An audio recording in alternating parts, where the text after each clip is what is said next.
आज हम जानेंगे सिंधु घाटी सभ्यता के बारे में। सिंधु घाटी सभ्यता, जिसे हड़प्पा सभ्यता के नाम से भी जाना जाता है, भारतीय उपमहाद्वीप की सबसे प्राचीन और उन्नत सभ्यताओं में से एक थी। यह सभ्यता लगभग 3300 ईस्वी सन पूर्व से 1300 ईस्वी सन पूर्व तक फली फूली और मुख्यतः सिंधु नदी के किनारे तथा उसके आसपास के क्षेत्रों में विकसित हुई थी।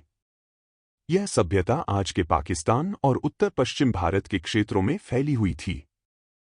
सिंधु घाटी सभ्यता की खोज 1920 के दशक में जनरल जॉन मार्शल द्वारा की गई थी, जिनके नेतृत्व में हड़प्पा और मोहनजोदड़ो की खुदाई की गई थी।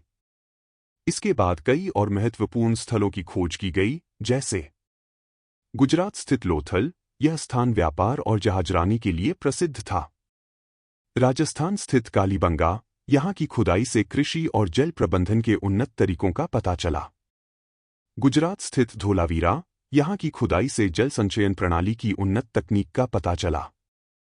सिंधु घाटी सभ्यता की सबसे विशिष्ट विशेषता इसकी उन्नत शहरी योजना और वास्तुकला थी। यहाँ की नगर योजना बहुत ही सुव्यवस्थित थी। मुख्य सड़कें एक दूसरे को समकोण पर काटती थीं और पूरा नगर ग्रिड पैटर्न पर आधारित था। घर पक्की ईंटों के बने होते थे और उनमें कई कमरे, आंगन और स्नानगृह होते थे।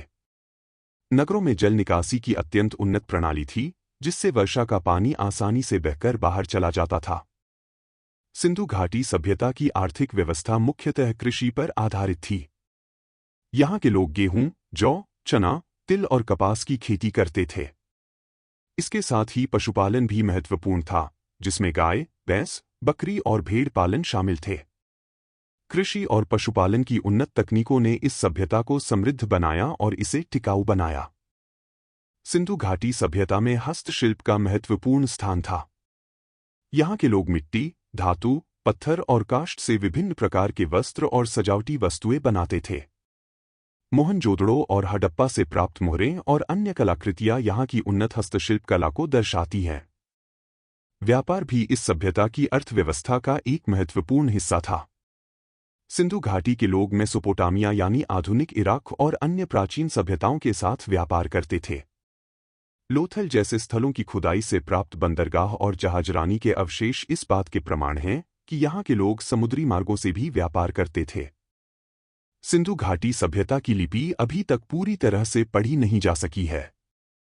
मोहरों और शिलालेखों पर उत्कीर्ण लेखन से यह पता चलता है कि यहाँ के लोग लेखन कला में निपुण थे।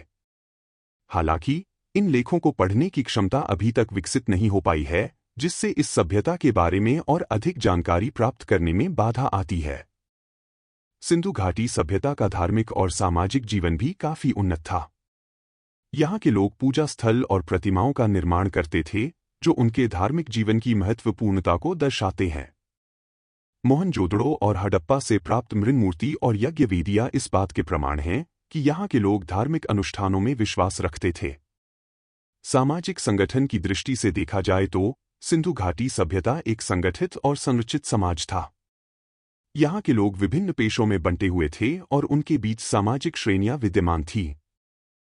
सिंधु घाटी सभ्यता के पतन के कारण पूरी तरह से स्पष्ट नहीं है, लेकिन इसमें जलवायु परिवर्तन, नदी मार्गों का परिवर्तन, आक्रमण और आर्थिक संकट जैसे कई संभावित कारण हो सकते हैं।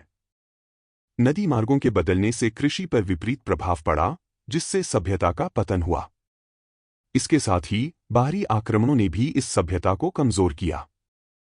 सिंधु घाटी सभ्यता भारतीय उपमहाद्वीप की सबसे प्राचीन और महत्वपूर्ण सभ्यताओं में से एक मानी जाती है। इसकी उन्नत शहरी व्यवस्था, कृषि, हस्तशिल्प और व्यापार ने इसे विश्व की प्राचीन सभ्यताओं में एक महत्वपूर्ण स्थान दिलाया है। इसकी धरोहर आज भी हमारे सामने जीवंत है और यह सभ्यता हमारे इतिहास का एक महत्वपूर्ण अध्याय है।